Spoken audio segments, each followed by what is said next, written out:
ផាជួបតងចាត់ពងស្មោះស្ម័គ្រស្រងកែវលាក់ស្នេហ៍បងជុំពាក់លើស្រី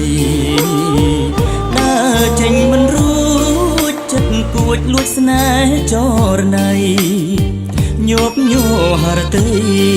ខ្លាចស្រីមានម្ចាំងរក្សាការពេញក្រពុំក្លិននំជាប់ប្រាណវងភ័ក្រកលយ៉ាងប្រៀបបាននឹងដួងចន្ទថ្លាចង់ស្ទុំទៅធ្នមបីបំអូនក្នុងហាត់ថាបងសូមបេះផ្កាថែរៀងសាមិនអោយស្រពោនហេតុអ្វីបានជាស្រីនាងនៅស្ងៀមមិនស្ដីធ្វើរឹកអឹមអៀនអោយបងក្រំក្រៀមព្រោះតែអូនបើមិនប្រុសណីបងច្បាំងរីរៃស្គមខ្លួន